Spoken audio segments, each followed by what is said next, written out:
ನಮಸ್ಕಾರ.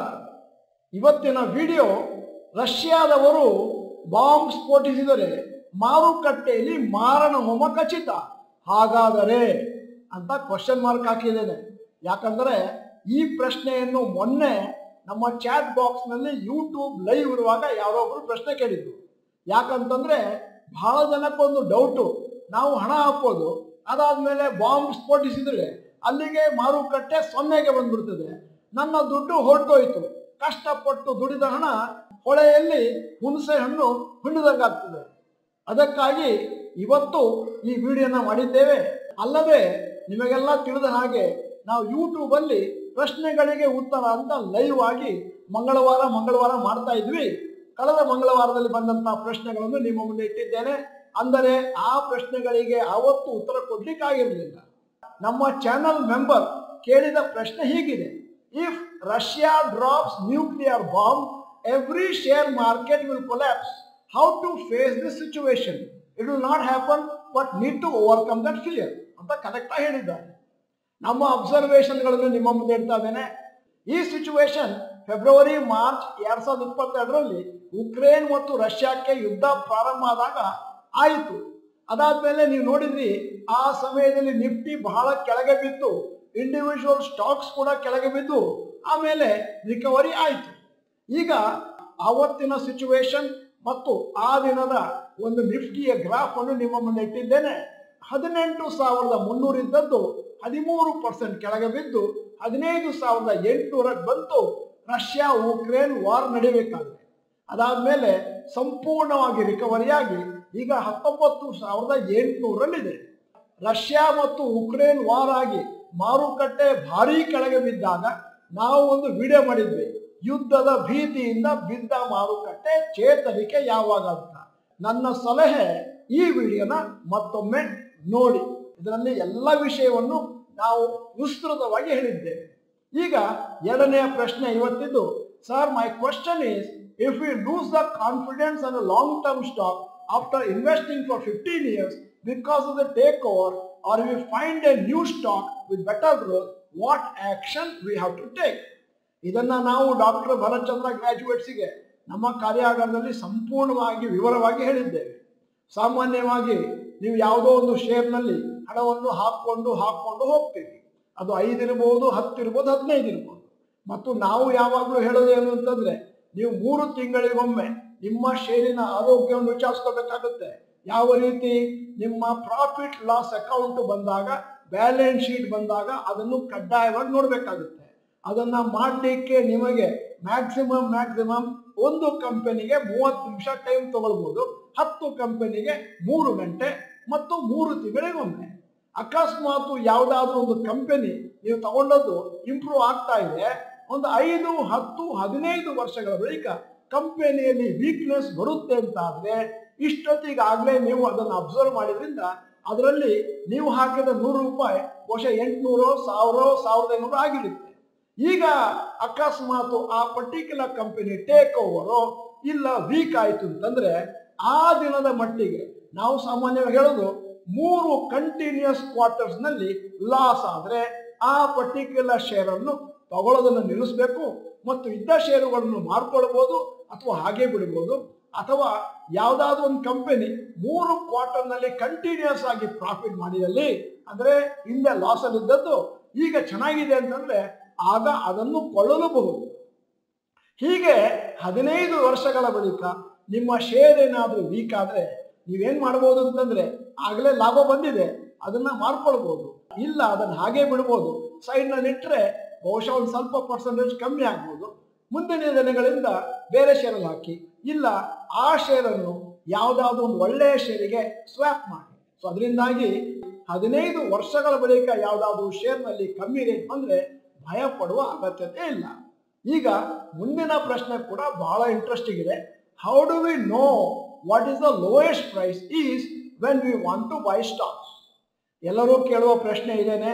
ನಾವು ಕೂಡ ಇದರ ಬಗ್ಗೆ ರಿಸರ್ಚ್ ಮಾಡ್ತಾನೆ ಇದ್ದೇವೆ. ಇದಕ್ಕೆ ಉತ್ತರ ಇವತ್ತಿನವರೆಗೆ ಹೊಳಿಲಿಲ್ಲ.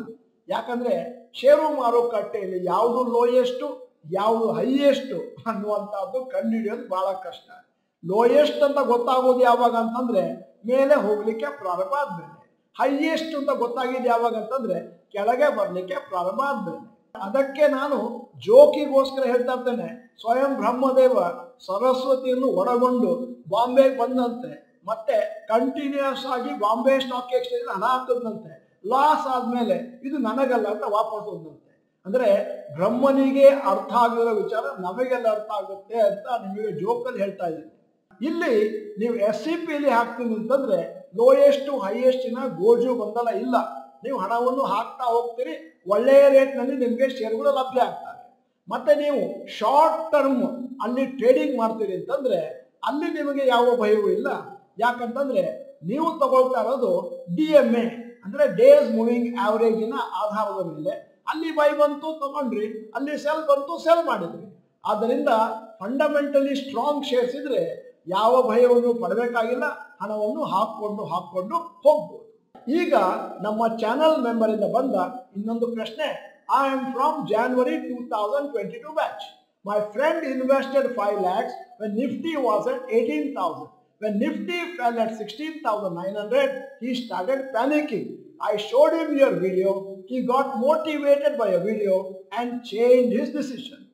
ನಾನೇನಾದರೂ ಈ ಕಾರ್ಯಾಗಾರ ನಡೆಸ್ತಾ ಮತ್ತೆ ಕಾರ್ಯಾಗಾರ ಆದಮೇಲೆ ಯೂಟ್ಯೂಬ್ನಲ್ಲಿ ಯಾವ ವಿಡಿಯೋನು ಹಾಕದೇ ಇದ್ದಿದ್ರೆ ಅಥವಾ ಯಾವ ಮಾರ್ಗದರ್ಶನವನ್ನು ಕೊಡದೇ ಇದ್ದಿದ್ರೆ ಬಹುಶಃ ನಮ್ಮ ಕಾರ್ಯಾಗಾರ ತೆಗೆದುಕೊಂಡವರು ಕೂಡ ಭಯಭೀತರಾಗಿ ನಿಫ್ಟಿ ಕೆಳಗೆ ಬಂದಾಗ ಎಲ್ಲಾ ಷೇರುಗಳನ್ನು ಮಾರ್ಕೊಂಡು ಮುಂದೆ ಯಾವ ಷೇರನ್ನು ಕೊಳ್ಳದೆ ಲಾಸ್ ಹೋಗ್ತಾ ಇದ್ವಿ.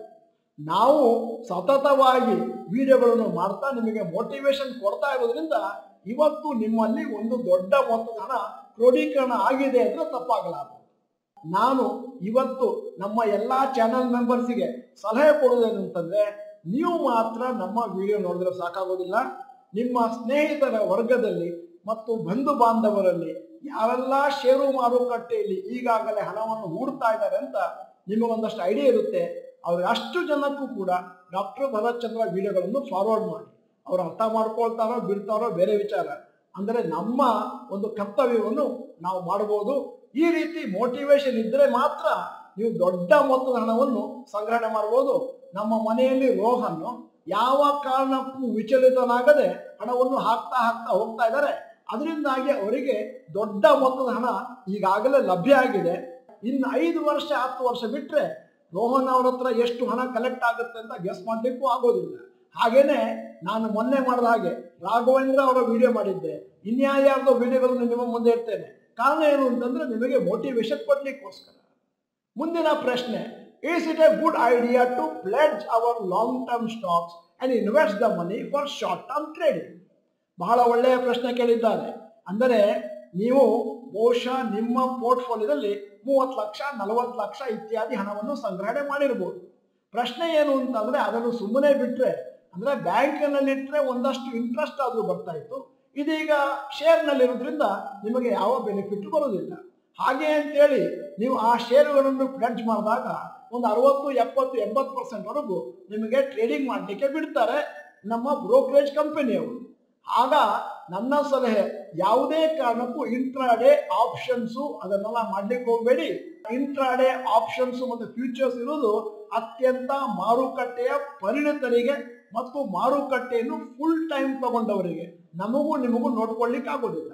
ನನ್ನ ಸಲಹೆ, ಈ ತರ ಏನಾದರೂ ನಿಮ್ಮಲ್ಲಿ ಒಂದಷ್ಟು ಹಣ ಎಕ್ಸ್ಟ್ರಾ ಪ್ಲೆಡ್ಜ್ ಮಾಡಿದಾಗ ಬಂದಾಗ ಅದರಲ್ಲಿ ಶಾರ್ಟ್ ಟರ್ಮು ಇಂಟ್ರಾಡೇ ಮತ್ತು ಆಪ್ಷನ್ಸ್ ಮಾಡಕ್ ಹೋಗಬೇಡಿ. ನಿಮ್ಮಲ್ಲಿ ಶಕ್ತಿ ಇದ್ದರೆ ಅಂತಂದ್ರೆ ನಾನು ಹೇಳೋದು, ತಿಂಗಳು EMI ಕಟ್ಟಲಿಕ್ಕೆ ಶಕ್ತಿ ಇದ್ರೆ ಆವಾಗ ಬೇಕಾದ್ರೆ ಪೊಸಿಷನಲ್ ಟ್ರೇಡ್ ಅನ್ನು ತಗೊಳ್ಬಹುದು. ಪೊಸಿಷನಲ್ ಟ್ರೇಡಿಂಗ್ ಅಂದ್ರೆ ಏನು? ನಾನು ಹೇಳಿದ ಹಾಗೇನೆ 30 ಡೇಸ್ ಮೂವಿಂಗ್ ಆವರೇಜ್ ನ ಫಾಲೋ ಮಾಡೋದು ಇತ್ಯಾದಿ ಸ್ಟ್ರಿಕ್ಟ್ ಆಗಿ ಫಾಲೋ ಮಾಡಬೇಕು. ಇಲ್ಲದಿದ್ರೆ ಮುಂದಿನ ದಿನಗಳಲ್ಲಿ ಲಾಸ್ ಆಗುವಂತ ಲಕ್ಷಣಗಳು ಕೂಡ ಇದ್ದಾವೆ. ಈಗ ನಾನು ಮುಂದಿನ ಪ್ರಶ್ನೆಗೆ ಹೋಗ್ತಾ ಇದ್ದೇನೆ. Sir, when FIs increase investment in one quarter, share prices rise. At that time, retail investors get interested in stock markets and buy stocks. When prices are rising, FIs sell stocks and profit out of the innocent retail investors. So, they are profiting from our investments, right? ನಿಮ್ಮ ಪ್ರಶ್ನೆ ಬಹಳ correct ಆಗಿದೆ. ಈಗ ಸದ್ಯಕ್ಕೆ ಆಗ್ತಾ ಇರೋದು ಅದೇನೆ. ಆದರೆ ಇದು ಪಾರ್ಷಿಯಲಿ ಟ್ರೂ. ಯಾಕಂತಂದ್ರೆ FIIಗಳು ದೊಡ್ಡ ಮಟ್ಟಿನಲ್ಲಿ ಹಣ ಹಾಕ್ತಾರೆ. 75,000 ಕೋಟಿ, 80,000 ಕೋಟಿ ಇತ್ಯಾದಿ ಮಂತ್ರಿಗಳು 2 ತಿಂಗಳಲ್ಲಿ. ಅದಾದ್ಮೇಲೆ ಅವರು ಹಣವನ್ನು ಹಾಕುವ ಸಮಯದಲ್ಲಿ ಒಂದಷ್ಟು ಪಂಪ್ ಮಾಡ್ತಾ ಇರೋದ್ರಿಂದ ಷೇರು ಆಟೋಮ್ಯಾಟಿಕಲಿ ಮೇಲೆ ಹೋಗ್ಲಿಕ್ಕೆ ಶುರು ಆಗುತ್ತೆ. ಒಂದಷ್ಟು ಲೆವೆಲ್ ಮೇಲಕ್ಕೆ ಹೋದ್ಮೇಲೆ ಬಹುಶಃ ಒಂದು 5-10% ಮಾರುಕಟ್ಟೆ ಮೇಲಕ್ಕೆ ಹೋದ್ಮೇಲೆ FIIಗಳು ಸೇಲ್ ಮಾಡ್ಲಿಕ್ಕೆ ಶುರು ಮಾಡ್ತಾರೆ. ಅಷ್ಟೊತ್ತಿಗೆ ರಿಟೇಲ್ ಇನ್ವೆಸ್ಟರ್ಸ್ ಮಾರುಕಟ್ಟೆಗೆ ಎಂಟರ್ ಆಗ್ತಾರೆ. ಇದೇನು ಮೇಲಕ್ಕೆ ಹೋಗ್ತಾ ಇದೆ, ಬಹಳ ಪ್ರಾಫಿಟ್ ಸಿಗುತ್ತೆ ಅಂತ. ಆದರೆ ರಿಟೇಲ್ ಇನ್ವೆಸ್ಟರ್ಸ್ ಹತ್ರ ಹೇಳಿಕೊಳ್ಳುವಷ್ಟು ದುಡ್ಡಿಲ್ಲ. ಆದ್ದರಿಂದ FIIಗಳು ಸೇಲ್ ಮಾಡುವ ಸಮಯದಲ್ಲಿ ಮಾರುಕಟ್ಟೆ ಕುಸಿತವನ್ನು ಕಾಣುತ್ತೆ. ರಿಟೇಲ್ ಇನ್ವೆಸ್ಟರ್ಸ್ ಆರಾಮಾಗಿ ಸಿಕ್ಕಾಕೋತಾರೆ ದೊಡ್ಡ ಸಂಖ್ಯೆಯಲ್ಲಿ. ಇದನ್ನ ನಾವು ಬಹಳ ಸಮಯದಿಂದ ಹೇಳ್ತಾ ಇದ್ದೇವೆ. ಇದಕ್ಕೆ ಉತ್ತರ ಏನು ಅಂತಂದ್ರೆ SEP ಮಾಡೋದು ಮತ್ತು ಫಂಡಮೆಂಟಲಿ ಸ್ಟ್ರಾಂಗ್ ಷೇರುಗಳನ್ನು ಮಾತ್ರ ಕೊಳ್ಳುವ ನಿರ್ಧಾರವನ್ನು ಕೈಗೊಳ್ಳುವುದು. ಪ್ಲಸ್ ಡಾಕ್ಟರ್ ಭರತ್ ಚಂದ್ರ ಕಾರ್ಯಾಗಾರ ತಗೊಂಡಿದ್ರೆ ನಿಮಗೆ ಗೊತ್ತು ಯಾವ ಶೇರ್ ತಗೊಳ್ಬೇಕು, ಯಾವುದನ್ನು ಮುಟ್ಟಬಾರ್ದು ಅಂತ. ಆದ್ದರಿಂದ FIIಗಳು ಒಂಥರ ಮೊಮೆಂಟಮ್ ಅನ್ನು ಕೊಡ್ತವೆ. ಆ ಮೊಮೆಂಟಮ್ ನಲ್ಲಿ ನೀವು ಶಾರ್ಟ್ ಟರ್ಮ್ ನಲ್ಲಿ ಪೊಸಿಷನಲ್ ಟ್ರೇಡ್ ಮಾಡಿ ಬೇಕಾದಷ್ಟು ದುಡ್ಡು ಕೂಡ ಮಾಡಬಹುದು. ಆದ್ದರಿಂದ ನಿಮಗೆ ಫಂಡಮೆಂಟಲ್ ಅನಾಲಿಸಿಸ್, ಟೆಕ್ನಿಕಲ್ ಅನಾಲಿಸಿಸ್ ಎಲ್ಲರೂ ಕೂಡ ಗೊತ್ತಿದೆ ಅಂತಂದ್ರೆ ನೀವು ಅಭಿಮನ್ಯು ಅಲ್ಲ, ಅರ್ಜುನನ ತರ ಯುದ್ಧ ನಡೆಸಬಹುದು, ಯುದ್ಧವನ್ನು ಗೆಲ್ಲಬಹುದು. ಮುಂದಿನ ಪ್ರಶ್ನೆ ಎಲ್ಲರೂ ಕೇಳಿ ಅರ್ಥ ಮಾಡಿಕೊಳ್ಳಬೇಕಾದಂಥದ್ದು. I am your student in 2019 batch. I am 68. I am doing long term for my sons and granddaughters through SCP of 5,000 monthly in 2 accounts, and today it is already about 30% profits. Thanks. ನಾನು ನಮ್ಮ ಕಾರ್ಯಾಗಾರ ಸೇರ್ಕೊಂಡವರಿಗೆ 55+ ವಯಸ್ಸಿದ್ದವರಿಗೆ ಇದನ್ನ ಹೇಳಿರ್ತೇನೆ. ಸಾಮಾನ್ಯವಾಗಿ ನಾವು ಹೇಳೋದು 55 ವರ್ಷ ಮೇಲಿನವರಿಗೆ long term ಇಲ್ಲ ಮತ್ತು 55 ವರ್ಷ ಕೆಳಗಿನವರಿಗೆ ನಿಮಗೆ long term important, short term important ಅಲ್ಲ ಅಂತ ಹೇಳಿರ್ತೇನೆ. ಆದರೆ ಈ ತರ ಯಾರಾದರೂ ನನಗೆ 65-68 ವರ್ಷ ಆಗಿದೆ, ನಾನು ಲಾಂಗ್ ಟರ್ಮ್ ಮಾಡ್ತೇನೆ, ಇದು ನನ್ನ ಮಕ್ಕಳಿಗೆ ಮೊಮ್ಮಕ್ಕಳಿಗೆ ಅಂತ ಹೇಳಿದ್ರೆ ನಿಮಗೆ ಇನ್ನೂ ಒಂದು 20-25 ವರ್ಷ ಇದೆ ಹಣ ಹಾಕ್ಲಿಕ್ಕೆ. ಆ ಹಣವನ್ನು ನೀವು ನಿಮ್ಮ ಮಕ್ಕಳಿಂದ ಪಡೆಯಬಹುದು, ಇಲ್ಲ ನಿಮಗೆ ಬಂದಂತ ಪೆನ್ಷನ್ ಹಣದಲ್ಲಿ ಉಳಿದ ದುಡ್ಡಲ್ಲಿ ಕೂಡ ಮಾಡಬಹುದು. ಆದ್ದರಿಂದ ನಾನು ಇಂಥವರಿಗೆ ಅಭಿನಂದನೆಗಳನ್ನು ಸಲ್ಲಿಸ್ತಾ ಇದ್ದೇನೆ. ಇತರರು ಕೂಡ ಇದನ್ನು ನೋಡಿ ಪಾಠವನ್ನು ಕಲಿತಾ ಇದ್ದಾರೆ ಅಂತ ಊಹಿಸ್ಕೊಳ್ತಾ ಇದ್ದೇನೆ. ಮುಂದಿನ ಪ್ರಶ್ನೆಯನ್ನು ಬಹಳಷ್ಟು ಬಾರಿ ಬಹಳ ಜನ ಕೇಳಿದ್ದಾರೆ, ಉತ್ತರವನ್ನು ಕೊಟ್ಟಿದ್ದೇವೆ. Can children of government employees do short term trading with their own earnings? ಇಲ್ಲಿ ವಿತ್ ದರ್ ಓನ್ ಅರ್ನಿಂಗ್ಸ್ ಅಂತ ಹೇಳಿದ್ರಿ, ಅದರಿಂದಾಗಿ ನಿಮ್ಮ ಪ್ರಾಬ್ಲಮ್ ಸಾಲ್ವ್ ಆಯಿತು. ಅಕಸ್ಮಾತ್ ನಿಮ್ಮ ಮಗ ಏನಾದ್ರು ಅಥವಾ ಮಗಳೇನಾದ್ರು 18 ವರ್ಷ ಇದ್ದು ಅವರಿಗೆ ಯಾವುದೇ ತರದ ಇನ್ಕಮ್ ಸೋರ್ಸ್ ಇಲ್ಲದೆ ನೀವು ಕೊಟ್ಟ ಹಣದಲ್ಲಿ ಶಾರ್ಟ್ ಟರ್ಮ್ ಮಾಡ್ತಾರಂತಂದ್ರೆ ಸರ್ಕಾರ ಅದಕ್ಕೆ ಅಬ್ಜೆಕ್ಷನ್ ಹಾಕುತ್ತೆ. ನೀವೇ ಮಾಡ್ತಾ ಇದ್ದೀರಿ ಅಂತ ಸರ್ಕಾರ ಊಹಿಸ್ಕೊಳ್ಳುತ್ತೆ. ಅಕಸ್ಮಾತ್ ನಿಮ್ಮ ಮಗನಿಗೆ ಏನಾದ್ರು 24-25 ವಯಸ್ಸು, ಅವರಿಗೆ ಅವರದೇ ಆದ ಸಂಬಳ ಬರ್ತಾ ಇದೆ ಅಂತಂದ್ರೆ ಅವರ ದುಡ್ಡಿನಲ್ಲಿ ಅವರು ಶಾರ್ಟ್ ಟರ್ಮ್ ಮಾಡಿದ್ರೆ ಅದಕ್ಕೂ ನಿಮಗೂ ಏನು ಸಂಬಂಧ ಇಲ್ಲ, ಆರಾಮಾಗಿ ಮಾಡ್ಕೊಂಡು ಹೋಗ್ಬೋದು ಅಂತ ನಾನು ಹೇಳ್ತಾ ಇದ್ದೇನೆ. ಇಲ್ಲಿ ಇನ್ನೊಂದು ವಿಚಾರವನ್ನು ಹೇಳಲೇಬೇಕಾಗುತ್ತೆ. ನಿಮ್ಮ ಮಕ್ಕಳು ಮಾಡಿದ್ರೆ ಅವರು ಬೇರೆ ಎಂಟಿಟೀಸ್ ಆಯಿತು, ಇನ್ಕಮ್ ಟ್ಯಾಕ್ಸ್ ನ ದೃಷ್ಟಿಯಲ್ಲಿ. ಆದರೆ ಶಾರ್ಟ್ ಟರ್ಮ್ ಅನ್ನ ನಿಮ್ಮ ಹೆಂಡತಿ ಹೆಸರಿನಲ್ಲಿ ಮಾಡ್ಲಿಕ್ಕಾಗೋದಿಲ್ಲ. ಅಲ್ಲಿ ಕೂಡ ನಿಮ್ಮ ಹೆಂಡತಿಗೆ ಅವರದೇ ಆದಂತ ಆದಾಯ ಇದ್ರೆ ಪರವಾಗಿಲ್ಲ. ಸ್ನೇಹಿತರೆ, ಇವತ್ತಿನ ವಿಡಿಯೋದಲ್ಲಿ ನಾವು ಹಲವಾರು ಪ್ರಶ್ನೆಗಳಿಗೆ ಉತ್ತರವನ್ನು ಕೊಟ್ಟಿದ್ದೇವೆ. ನಾಳೆ ಭಾನುವಾರ, ನಾಳೆ ಕೂಡ ಕೆಲವು ಪ್ರಶ್ನೆಗಳಿಗೆ ಉತ್ತರ ಕೊಡ್ತೇವೆ. ಈ ವಿಡಿಯೋಗಳನ್ನು ತಪ್ಪದೆ ನೋಡಿ. ಹಲವು ಬಾರಿ ನಾವು ನೋಡ್ತೇವೆ ಇಂತಹ ಪ್ರಶ್ನೆಗಳಿಗೆ ಉತ್ತರ ಕೊಟ್ಟ ಸಮಯದಲ್ಲಿ ಆ ಪ್ರಶ್ನೆಯನ್ನು ಕೇಳಿದ ವ್ಯಕ್ತಿಯೇ ಆ ವಿಡಿಯೋನ ನೋಡಿರುವುದಿಲ್ಲ. ಆಗ ನಮಗೆ ಮನಸ್ಸಿಗೆ ಬೇಜಾರಾಗುತ್ತೆ. ನಾವು ಇಷ್ಟು ಕಷ್ಟಪಟ್ಟು ಪ್ರಶ್ನೆಗಳನ್ನು ಆಯ್ಕೆ ಮಾಡಿಕೊಂಡು ಅದಕ್ಕೆ ಉತ್ತರವನ್ನು ಕೊಡುವ ಸಮಯದಲ್ಲಿ ಆ ವ್ಯಕ್ತಿಯೇ ನೋಡ್ಲಿಲ್ಲ ಅಂತಂದ್ರೆ ಮತ್ತೆ ನಮಗನ್ಸುತ್ತೆ ಇಂತಹ ವಿಡಿಯೋಗಳನ್ನು ಮಾಡಿ ಏನು ಪ್ರಯೋಜನ ಇಲ್ಲ. ಸ್ನೇಹಿತರೆ, ಇವತ್ತಿನ ವಿಡಿಯೋ ಯೂಸ್ಫುಲ್ ಅಂತ ಕಂಡು ಬಂದ್ರೆ ದಯವಿಟ್ಟು ಯೂಸ್ಫುಲ್ ಅಂತ ಟೈಪ್ ಮಾಡಿ. ಆವಾಗ ನಮಗೆ ಮುಂದಿನ ದಿನಗಳಲ್ಲಿ ಇಂತಹ ಉಪಯುಕ್ತವಾದಂತಹ ವಿಡಿಯೋಗಳನ್ನು ಮಾಡಲಿಕ್ಕೆ ಒಂದಷ್ಟು ಮನಸ್ಸಾಗುತ್ತೆ. ನೀವು ಡಾಕ್ಟರ್ ಭರತ್ ಚಂದ್ರ ಇನ್ಸ್ಟಿಟ್ಯೂಟ್ ಕನ್ನಡ ಚಾನೆಲ್ ಮೆಂಬರ್ ಅಲ್ಲ ಅಂತಂದ್ರೆ ಇದೀಗ ಸಮಯ. ಸಬ್ಸ್ಕ್ರಿಪ್ಷನ್ ಬಟನ್, ಬೆಲ್ ಐಕಾನ್ ಒತ್ತಿ ವಿಡಿಯೋನ ನಿಮ್ಮ ಎಲ್ಲಾ ಸ್ನೇಹಿತರಿಗೂ ಫಾರ್ವರ್ಡ್ ಮಾಡಿ. ವಿಡಿಯೋದ ಕಂಟೆಂಟ್ ಚೆನ್ನಾಗಿದ್ರೆ ದಯವಿಟ್ಟು ಲೈಕ್ ಬಟನ್ ಒತ್ತುವುದನ್ನು ಮರಿಬೇಡಿ. ಮತ್ತೆ ವಿಡಿಯೋನ ಸಂಪೂರ್ಣವಾಗಿ ನೋಡಿದ್ದಕ್ಕೆ ಧನ್ಯವಾದಗಳು. ನಮಸ್ಕಾರ.